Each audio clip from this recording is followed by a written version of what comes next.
Hi friends, welcome to ರುಚಿ ಅಭಿರುಚಿ. ಇವತ್ತು ನೋಡಿ ಹೋಟೆಲ್ ಸ್ಟೈಲಲ್ಲಿ ಒಂದು ವೆಜ್ ಕರಿನ ನಿಮಗೆ ತೋರಿಸ್ತಾ ಇದ್ದೀನಿ. ಗ್ರೀನ್ ಕರಿ ಅಥವಾ ಈ ವೆಜ್ ಕರಿ ಏನಿದೆ ತುಂಬ ಟೇಸ್ಟಿಯಾಗಿರುತ್ತೆ, ಅದೇ ರೀತಿ ಹೆಲ್ದಿಯಾಗೂ ಇರುತ್ತೆ. ಇದನ್ನು ಮಾಡಲಿಕ್ಕೆ ನೋಡಿ ನಾನು ಜುಕ್ನಿನ ತಗೊಂಡಿದ್ದೀನಿ. ಇದು ಬಹಳ ಅಪರೂಪದ ತರಕಾರಿ. ಈಗ ಸಿಟಿಗಳಲ್ಲಿ ಸಿಗುತ್ತೆ ಬಿಟ್ಟರೆ ಹಳ್ಳಿಗಳಲ್ಲಿ ತುಂಬ ಕಡಿಮೆ. ಈ ಜುಕ್ನಿ ಏನಿದೆ ನಮ್ಮ ಆರೋಗ್ಯಕ್ಕೆ ತುಂಬ ಒಳ್ಳೆಯದು. ಈ ಡಯಟ್ ಮಾಡೋರಂತೂ ಇದನ್ನು ಕಂಟಿನ್ಯೂಸ್ ತಿಂದರೆ ವೆಯ್ಟ್ ಮ್ಯಾನೇಜ್ಮೆಂಟ್ಗೆ ತುಂಬ ಒಳ್ಳೆಯದಾಗುತ್ತೆ.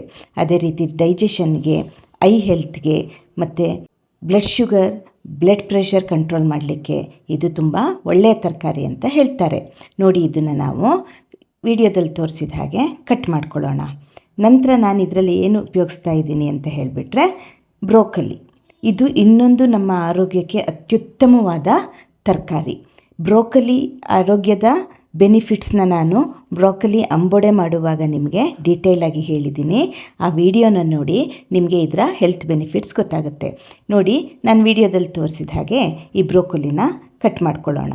ಇದರಲ್ಲಿ ಹುಳಗಳಿರೋ ಚಾನ್ಸಸ್ ಇರುತ್ತೆ. ಈ ಹೂಕೋಸಲ್ಲಿ ಹೇಗೆ ಹುಳ ಇರುತ್ತೆ ಅದೇ ರೀತಿ ಇದರಲ್ಲೂ ಸಹ ಹುಳ ಇರೋ ಚಾನ್ಸಸ್ ಇರುತ್ತೆ.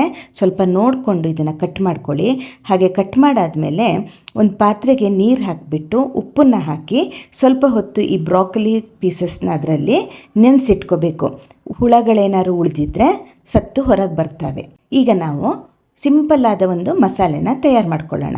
ನೋಡಿ, ಒಂದು ಮುಷ್ಟಿ ಕೊತ್ತಂಬರಿ ಸೊಪ್ಪು, ಒಂದು ಮುಷ್ಟಿ ಪುದೀನ ಸೊಪ್ಪು, ಹಾಗೆ ಒಂದು 4 ಹಸಿಮೆಣಸು. ನಿಮಗೆ ಖಾರ ಎಷ್ಟು ಬೇಕೋ ಅಷ್ಟು ಹಸಿಮೆಣಸು ಹಾಕ್ಕೊಳ್ಳಿ. 1 ಇಂಚಷ್ಟು ಶುಂಠಿಯ ಪೀಸನ್ನು ಹಾಕ್ತಾಯಿದ್ದೀನಿ. ಒಂದು 4ರಿಂದ 5 ಬೆಳ್ಳುಳ್ಳಿ ಎಸಳು, ಹಾಗೆ ಒಂದು 4ರಿಂದ 5 ನೆನೆಸಿಟ್ಟ ಗೋಡಂಬಿನ ಹಾಕ್ತಾಯಿದ್ದೀನಿ. ಇದೇನಕ್ಕಪ್ಪ ಅಂದರೆ ಗ್ರೇವಿ ತಿಕ್ನೆಸ್ ಬರಲಿಕ್ಕೆ. ಒಂದು ಅರ್ಧ ಲೋಟದಷ್ಟು ನೀರು ಹಾಕಿಬಿಟ್ಟು ಇದನ್ನು ನುಣ್ಣಗೆ ಪೇಸ್ಟ್ ಮಾಡ್ಕೊಳ್ಳೋಣ. ನೀವು ಗೋಡಂಬಿ ಬೇಡ ಅಂತಾದರೆ ಹುರ್ಗಡ್ಲೆನ ಹಾಕ್ಕೋಬೋದು, ಅದು ಸಹ ಗ್ರೇವಿಗೆ ಒಳ್ಳೆ ಬಾಡಿ ಕೊಡುತ್ತೆ. ಈಗ ನೋಡಿ, ಒಂದು ದೊಡ್ಡ ಈರುಳ್ಳಿನ ನಾನು ಸಣ್ಣದಾಗಿ ಹೆಚ್ಕೊಂಡ್ಬಿಟ್ಟು ಚೆನ್ನಾಗಿ ಫ್ರೈ ಮಾಡ್ತಾಯಿದ್ದೀನಿ. ಜೊತೆಯಲ್ಲಿ 2 ಮೀಡಿಯಮ್ ಸೈಜ್ ಟೊಮೆಟೊನ ಹಾಕಿ ಫ್ರೈ ಮಾಡ್ತಾಯಿದ್ದೀನಿ. ಟೊಮೆಟೊ ಈರುಳ್ಳಿ ಮೆತ್ತಗಾಗೋ ತನಕ ನಾವು ಫ್ರೈ ಮಾಡ್ಕೋಬೇಕು. ನೋಡಿ, ಟೊಮೆಟೊ ಮೆತ್ತಗಾದ ನಾನು ಕಟ್ ಮಾಡಿರ್ತಕ್ಕಂತಹ ಜುಕ್ನಿನ ಮತ್ತು ಹಾಗೆ ಬ್ರಾಕ್ಲಿನ ಹಾಕ್ಕೊಂಡ್ಬಿಟ್ಟು ಚೆನ್ನಾಗಿ ಫ್ರೈ ಮಾಡ್ತಾಯಿದ್ದೀನಿ. ಇವೆರಡು ಬಹಳ ಬೇಗ ಮೆತ್ತಗಾಗ ತರಕಾರಿಗಳು, ಅದರಿಂದ ತೀರಾ ಏನು ಬೇಯಿಸೋದು ಬೇಡ. ಇಲ್ಲಿ ನೋಡಿ, ನೀರು ಸಹ ಹಾಕಿಲ್ಲ ನಾನು. ತರಕಾರಿಗಳು ಬೆಂದ ಮೇಲೆ ನೀರು ಬಿಟ್ಕೊಂಡಿದ್ದಾವೆ. ಈ ಹಂತದಲ್ಲಿ ರುಚಿಗೆ ತಕ್ಕಷ್ಟು ಉಪ್ಪನ್ನು ಹಾಕಿಬಿಟ್ಟು ಮತ್ತೊಮ್ಮೆ ಚೆನ್ನಾಗಿ ಕೈ ಆಡಿಸಿ ಮುಚ್ಚಿಟ್ಟು ಬೇಯಿಸಬೇಕು. ಈಗ ತರಕಾರಿ ಆದಷ್ಟು ಮೆತ್ತಗೆ ಬೆಂದಿದೆ. ಈ ಹಂತದಲ್ಲಿ ನಾವು ಪೇಸ್ಟ್ ಮಾಡಿಟ್ಕೊಂಡಿರೋ ಮಸಾಲೆನ ಹಾಕೋಣ. ಈ ಗ್ರೀನ್ ಮಸಾಲ ಏನಿದೆ ಇದು ತನ್ನದೇ ಆದ ಒಂದು ರೀತಿಯ ಫ್ಲೇವರ್ ಹೊಂದಿರುತ್ತೆ, ತುಂಬ ರುಚಿಯಾಗಿರುತ್ತೆ. ನೋಡಿ, ಇದನ್ನು ಹಾಕಿಬಿಟ್ಟು 1 ಸ್ಪೂನ್ ಆಗುವಷ್ಟು ಧನಿಯಾ ಪುಡಿ, ಒಂದು ಅರ್ಧ ಸ್ಪೂನ್ ಆಗುವಷ್ಟು ಜೀರಿಗೆ ಪುಡಿನ ಹಾಕಿಬಿಟ್ಟು ಚೆನ್ನಾಗಿ ಮಿಕ್ಸ್ ಮಾಡಿ ಇದನ್ನು ಒಳ್ಳೆ ಕುದಿ ತರಿಸ್ಬೇಕು. ಮುಚ್ಚಿಟ್ಟು ಬೇಯಿಸೋಣ ನಾವು. ಈಗ ನೋಡಿ, ಗ್ರೇವಿ ಚೆನ್ನಾಗಿ ಕುದೀತಾ ಇದೆ. ಈ ಹಂತದಲ್ಲಿ ನೀವು ಬೇಕಾದಲ್ಲಿ ಮಾತ್ರ ಗರಂ ಮಸಾಲ ಹಾಕ್ಕೋಬಹುದು.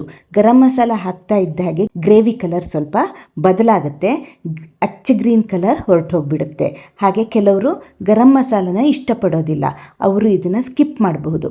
ಗರಂ ಮಸಾಲ ಹಾಕ್ದೇನೂ ಸಹ ಈ ಗ್ರೇವಿ ತುಂಬಾ ಚೆನ್ನಾಗಿರುತ್ತೆ. ಚಪಾತಿ ಜೊತೆ, ಪೂರಿ ಜೊತೆ, ರೊಟ್ಟಿ ಜೊತೆ, ಹಾಗೆ ಫ್ರೈಡ್ ರೈಸ್, ಗೀ ರೈಸ್ ಜೊತೆ ಇದು ನೆಂಚ್ಕೊಂಡು ತಿನ್ನಲಿಕ್ಕಂತೂ ಸೂಪರಾಗಿರುತ್ತೆ. ಆರೋಗ್ಯಕರವಾದ, ರುಚಿಕರವಾದ ಗ್ರೀನ್ ಗ್ರೇವಿ ಅಥವಾ ವೆಜಿಟೇಬಲ್ ಗ್ರೇವಿ ರೆಡಿಯಾಗಿದೆ.